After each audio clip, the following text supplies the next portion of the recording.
liquidity. You brought up what is going to make Pulsechain work, and you are focused on two very important things.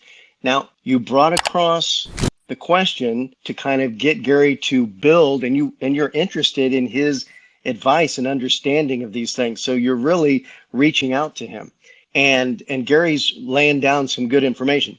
So just from my perspective, liquidity. So it's just like a stool. You have three, legs. You can't just point to one and say, hey, is this all the value here? Unless you have those other legs on there.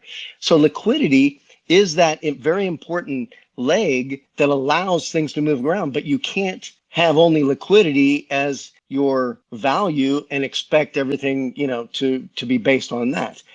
And I know this sounds like simple things that I'm saying here, but and easy to understand, but and that I shouldn't even mention it. But it's part of the process of what is going to make Pulsechain successful. And in my opinion, here, Pulsechain, there's basically no other place to go as far as no censorship, low transaction fees. We can scale as just as quickly as Ethereum, so we'll always be right there. We'll be that other on ramp for people to do their transactions, and there just won't be a place for anybody to do the lower fee transactions and without the censorship. So liquidity is that piece that allows that flow, and you got to have those other legs on your stool for all of this to fit together. So your heart is in the right place, and you're bringing up the right points, and you're trying to get Gary to help you get to that point. It's really a good conversation. But, with all the craziness going on with like the SEC, and, I know there's probably only so much that we can talk about in here, but possibly, well, again, I don't know. This is just all speculation, but that, potentially Richard Hart maybe kind of baited the SEC to kind of like just take on this whole case, and just so once for all people can stop saying like, oh, hexes of this, hexes, So Right. I didn't know what your guys' thoughts were, but I was like, what, that actually makes a lot of sense. I have a personal opinion about this, and I'll just share it with everybody. Some people don't like my opinion, some people appreciate it, but I think that Richard Hart is a really smart guy. I think we can all agree about that. And I think that he's been training everyone in the Hex community for years about the SEC, right? And kind of the things that they need to do with Pulsechain, right? In terms of like the sacrifice and, sacrificing for free speech and things like this, right? I just feel like that he knew that doing the things that he was doing with the outrage marketing was going to attract their SEC's eyes, and that anybody can report anybody to the SEC, obviously. And Richard doing what he was doing, making people outrageous, over what he was spending his money on and things like that, basically did bait the SEC into, fucking with him basically. But when he already knew that he had a rock solid case, like he hasn't touched any of the sacrifice funds, and he hasn't touched them on purpose. I'm sure he's like using his own personal money for any of the shit that he's buying that they think that he's using the, investors' money for. But I just think that it's going to be, since Pulsechain doesn't have any centralization, we don't have any like marketing dollars. And I think that this is probably one of the biggest and best ways to get free marketing is to get sued by the SEC. Even my personal family, like my mom, my aunt, they both asked me like, do you know who this Richard Hart person is? Because they've asked me, because they know that I'm involved in crypto. So I just wanted to kind of put that out there. Oh, awesome. Yeah, that's kind of, I was thinking when he said that, I was like, that actually makes a lot of sense. And has there been like any updates or anything, or do you guys know of any like events? Like I every once in a while I'll do like a search on Google, check like recent news, but do we have any updates like on the case or anything like that? I think it's been pushed to sometime in January. They were not able to serve Richard with any documents yet. And if they're not able to by a certain point, the case may be dismissed, but only just for the period of time. They're going to be able to reopen that case in the future if they want to. But I think that there is a deadline that they have to serve them by before that it gets, pushed aside for now. It's going to be the biggest nothing burger that has ever brought to the SEC. If you really think about the SEC, they're a bunch of just bureaucrats that have nothing burgers that they want to bring to the table. And especially in the crypto space, people need to understand what's going on in the sphere. Definitely, definitely. Yeah, welcome, Chain G, and I'm glad that you're here, and I'm glad that you're willing to learn about Pulsechain, through DeFi, Freedom DeFi. Coach X, Chain, Chain G just answered your question. What brings adoption into Pulsechain, or what will bring adoption into Pulsechain? So far, we've been used to Richard Hart doing everything for us. Yeah, I know he was educating us, he was prepping us and everything. So we need more of that. We need more, like what someone like Gary is doing. Get out of the echo chamber and go talk to people outside instead of just all sitting here, debating amongst ourselves. We need to go out there and go talk to those Ethereum DJs, the Binance guys, and other chains, Arbitrum, whatever chain you want to talk. We need people like Corey. He's doing a phenomenal job, and people like that. I mean, we have great ambassadors within our team, but we just got to reach out to those guys. That's why I love the Atropa system, and that's one thing I will give them kudos for. They brought a lot of people from Ethereum, and I'll say that I'll give them that kudos. And that's the another person I would say I'll give a kudos to is the Tangang crew. They're doing a phenomenal job. I mean, my only criticism for them is just I think they're still focused within the ecosystem, just like an echo chamber still. But if we reach out to all those guys and keep on educating, telling them about Pulse Chain, because I mean, it's so great that a lot of friends that I have made recently, most of them are all from Ethereum. They're all Ethereum DJs. And it's wonderful that they even, I don't know how I'm going to put it, they're more like the lawyer, and they're more like in the system more than some hexicans I've ever met.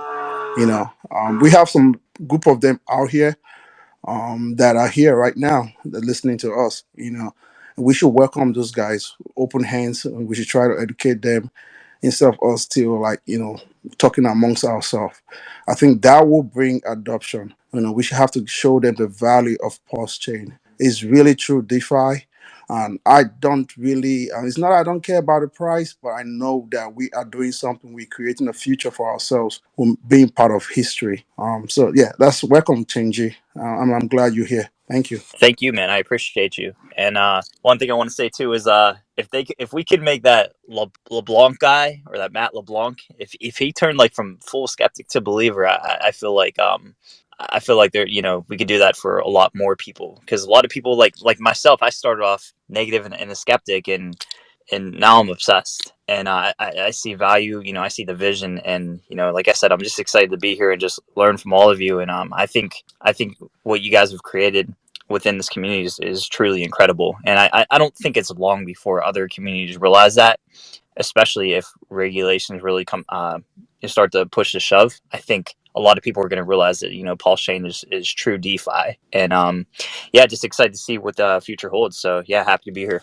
Thank you, man. Appreciate you. The idea about what is going to bring adoption is the goal for functionality, but really to get the price up, it's going to be whales. But what motivates whales? Well, fundamentals, safety, decentralization that the government or corporations or laws can't affect. If you are looking for a safe place to put a large amount of money, well, hey, those are some of the primary priorities, is to safeguard your funds. So, and then of course you want return on your money and things like that. But why do people buy bonds that have such a low return? Is because they want something safe. But the idea here that I wanted to bring across is when a community comes together and makes a lot of noise, that motivates whales. The adoption of people is connected to the whales. The whales are making decisions in all of this sphere. They have so Pulse Chain provides no greater decentralization, no censorship or lower transaction costs. So there's like no place to go. So let's step to another level above those conversations about. So basically, I think that whales will create the green candles. More people will come, but you'll motivate the whales at just because the whales are going to go in on a cycle, on these larger cycles, and they're going to wait for the times when things start moving in that direction and go with it and pump up with it. But the structure that Pulsechain provides is there, like for instance, BRICS. This is a really big thing. So Brazil, Russia, India, China, South America, and then you have all. If you study it out, there's all these other countries that are joining BRICS. They do not have a place that they can be outside of these global fiat bankers systems. Pulsechain is the only way that they can move these stable coins and be able to function. There is no other place. I'm sorry, there's just no other place. Yes, there are these other L1s and L2s, but they're fake and they're controlled. And these big countries and the people that have to do trade, they look at these things very, very carefully. So I really do believe that BRICS will use Pulsechain, and it doesn't even have to be directly by the countries. It can be the people that are in those countries. So anyway, I wanted to bring that out because I think it's a really important point. Name Chains. I don't know if you're still here. Oh yeah, Chain G. Yeah, man. Really loved what you had to say. Welcome to the community. Glad to have you. And yeah, man, we need as many people like you as possible. Just really impressed, asking what you can do to help and everything. But yeah, I had a few things. It could take one or two Western countries, like major Western countries, just to go, pretty big government on crypto. I mean, we know about Infura with MetaMask, or somebody just messing with Ethereum, or start blocking websites or trying to block networks or whatever before people are really starting to pay attention to what Richard's been saying about true DeFi. On top of that, you've got Bitcoin ordinals. My dad tried to send Bitcoin to his trust wallet the other day from an exchange, and it was like $15. And he's not a big crypto dude, but he's like, I'm not doing that. I was like, yeah, maybe wait till the traffic's down. But and then you got Ethereum. Like I saw Charlie 2020. She does 10 gang NFTs and stuff. She was complaining about over $2,000 for some stuff, like interacting on Ethereum, when it would cost like $30 total on Pulsechain. But there's so many different things that could bring mass adoption, and the more we get out there and talk, like they were saying, like Arbitrum or Optimism, Avalanche, and Avalanche has subnets and subgroups and just kind of niche groups. I mean, we could really get out there and find all these niche groups, that might find more use than some other groups, whether it's NFTs or whatever it might be. And everybody doing something doesn't have to be once a day. It could be once a week. It all starts to really add up. And on top of all of that, I think it was like Crypto 7 stream today, talking with Tangent, and just talking about how the buckets kind of start spilling over when the money starts flowing in. People move money around on other blockchains too, and when something's really up and then they start seeing what's currently down, eventually money still finds its way over here, but we can't sit around and just wait for that either. So got to be proactive and do our part. But everybody doing something, it really, really, really, really adds up. And I think Richard's got some surprises for us too that we don't know about, and Pulsex upgrades. But so we can. Sounds like you guys are in good spirits for the most part, and I'm glad to hear that. And no point in dwelling on a price chart that's only temporary. But I hope all of you are doing well. Thank you, Carl. You too, man. What's up, King Daniel? Hey, Carl. Welcome. You made a real good point, and I just want to touch on something you mentioned, subgroup. Right. So, when my a little bit knowledge about crypto, these are the laws I really kind of follow and study. Obviously, the Hash law that has to do with liquidity pairing, Metcalfe's law. We all know what Metcalfe's law is, just about community building. The number of people is the squared of the number of people is how valuable the network is. And there's still one more, the Reed's law. Lewis law really talks more about subgroup. So when you're creating that web, that spiral web, that network, you have a group. Like we just say right now, Pulsechain is our group, and we all create our own. Like Tang Gang is a subgroup to Pulsechain. Obviously, we can't compare both of them because one is a group and one is a subgroup. So when that Tang Gang starts spreading out his web, talking to other people, bringing them into his group, is benefiting the major group. So I'm not advising anybody to donate. And I mean, there was one time I woke up all crazy and I started like running contests. Then I realized that okay, a lot of people that I'm running the contests are within the states. To me, I'm African. Origin. That's where I was born. I don't really think I was doing right because obviously, I'm looking at everybody around me. I mean, coming from Africa, like everybody's born with a silver spoon here. So I have to reach out to people back home, back in other countries. So I did a contest and just it was about 10 USD. And they thought I was selling to them in Ethereum because they're all used to Ethereum. So when I told them to, hey, I'm selling on the Pulse chain, it's a Pulse chain USD, and everybody was like blown away, was Pulse chain. So it took me a while, just 10 people that I could onboard. It took me like 2 weeks to get them through, show them how to. The most of them were using Trust Wallet. I never really used Trust Wallet.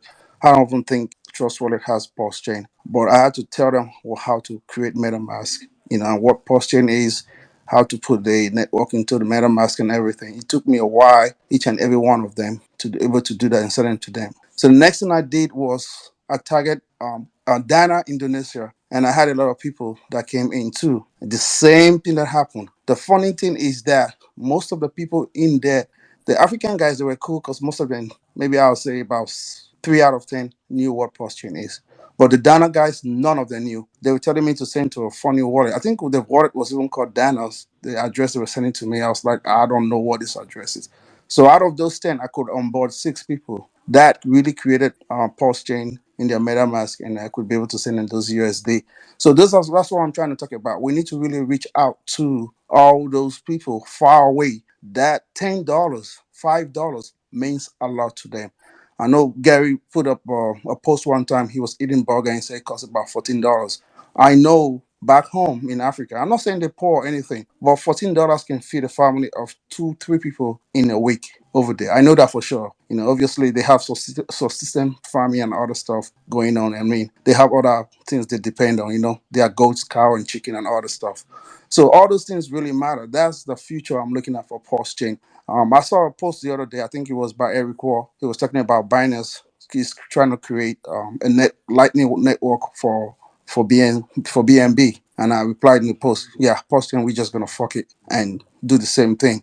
So those are innovations we need to start freaking thinking about, how to adopt people, how to bring, we shouldn't be scared because I know when you bring out a topic like that, the first thing they're going to attack you. Oh, it's not on chain, it's not this, it's not that. But we have to start facing reality and making sure that what has worked for other people, like Bitcoin. There's no way I can say anything about Bitcoin because that's the leader of the whole ecosystem. That's the people we follow. Obviously, we can do better than them. But we have to start looking at all those innovations, copy them, and make them better to make Pulsechain. Because Pulsechain is a true DeFi network. Is freedom, and we can extend that freedom around the world. So we should stop looking at just our country, America alone, but looking at outside world and how we can adopt those people, and we can create those subgroups that will make Pulsechain a worldwide currency or a worldwide innovation. Thank you. Oh, definitely. You touched on a lot of good points there, Daniel. I appreciate you, and you're exactly right.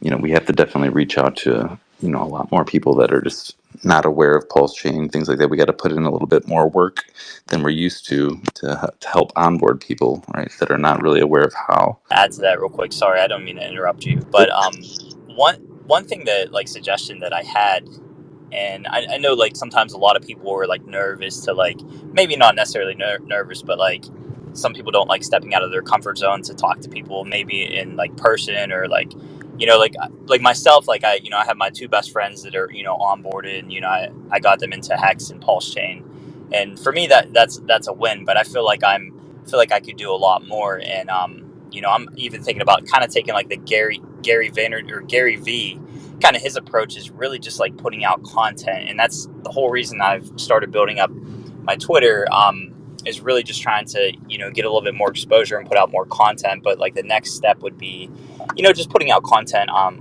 YouTube, and just really being a lot more vocal about projects I'm passionate about, and especially in the Pulse Chain and Hex community, and really just sharing that vision. Because sometimes, if you go to somebody directly and you try to onboard them, naturally there's skepticism, and sometimes people just generally have their walls up. But when you put out content, you never know on whose For You page it's going to end up on TikTok or Instagram Reels or YouTube. And to be honest with you guys, that's how I was kind of onboarded through Hex. And Pulse Chain is just really hearing about it from other influencers that did such a phenomenal job explaining it. And I just feel like if we're all more vocal about that, instead of like just running to our same inner circle of friends and family, I think that would really help with going more viral and just getting the word out more. So that's one thing that I'm personally going to try to do, and use the whole Gary Vee approach, and just maybe put out 2, 3, 4 pieces of content a day, even if it's like YouTube Shorts or just something, just to get the word out to create that exposure. You're definitely right. The ideals is the deliverance of Pulsechain becoming the best layer one ever. And when I say that, I believe it. There's a reason why. I can say it all I want. I can speak to this, but there's a belief mechanism or belief of TA, the belief of what Richard Hart has talked about in the past. Everybody just stops like thinking about Richard Hart's videos. I'll add, in terms of onboarding new people to crypto or whatnot, the chart does look absolutely horrific. It looks ugly, and it's an education process, I guess, because Bro, hey, you the have most endless shit coins. Can I finish that quickly? Okay, Can I go finish that ahead. quickly? Go So ahead. I think most people, especially anybody who's been around the crypto industry, they've seen countless of these different projects. They list the coin or whatever, they have something go on, and then maybe some new coin or something, and there's just dumping and dumping and dumping. And we've all seen this again and again and again and again in the rug pulls and whatnot. So when you look at these charts, it looks like that. And then when you look at the order book, it looks like that also. You have massive trades going up to sell and dumping billions of coins just slightly above the price of where it's at right now. And a lot of Pulse people are talking about that, and independent people and analysts and whatnot. And it looks really terrible. And those are valid questions. And some of the Pulse chain groups, they don't want to answer these valid questions. And they really don't like any of this, middle of the road asking or constructive criticism, that professional investors ask. But we need to understand, in a room, there's 100 different investors, right? And they all have their different appetites. Let's face it, real estate investors, they're a particular type of investor. They're not going to be dabbling in the coins, but we can respect that their views and their strategy and how they evaluate investments is different than ours, right? It's different. So we should respect that and listen to those views and try to build something that, if you want to onboard the world, you need to build something that's appealing to the world and address that, right? Same like if you're trying to build a startup and you want to appeal to venture capital investors, you want to build a model that they will actually fund and the model that they like and that they want. And so I've done that. But if you have this chart, now the chart looks terrible, and that's not so good for selling it. The one good thing, though, that everybody should be aware of is now you have a 99.9% discount or an 80% discount, depending on what token you're looking at there. So that's a very nice discount to be selling at. But people need to be convinced, I guess, that it is going to go back up or at least hold its value, and the knife is not going to, nobody wants to drop a falling or catch a falling knife, so to speak. Yeah. So And are you going to be catching a falling knife with Pulse? well, people are asking very valid questions when there's billions of dollars of sale orders, and you have people talk about People talk about token. Like if you're gonna come across and say those kind of things to the Pulsechain community, like I haven't seen you in any kind of like speakership or anything like this. But it's I've not. been on It your has face, nothing to do. So but like no, you're not like understanding the premise. no. So Like it's a I understand. No, defensivism instead of actually addressing the humanity which you're trying to onboard, and then just saying, oh, it's only about the Pulse community and what they think and talking to them. No, you're not talking to them. You're talking to the consumers that look at different investments, and they look at investments the way that they look at it, not the way you look at it. So Okay. you got 100 people in So the room, and okay. you can't demand So I have for them 100. to have the same investment So I have criteria that 100 you have. people. So like honestly, like I have 100 people in the room. I believe that more than 70 people in this room understand my kind of consensus. And my kind of consensus is a longer Democrat or like ideal of just 1 or 2 days. My consensus is the bigger picture. It's of the happening coming in about 8 months. They understand that antidote. I've already delivered that before this whole conversation.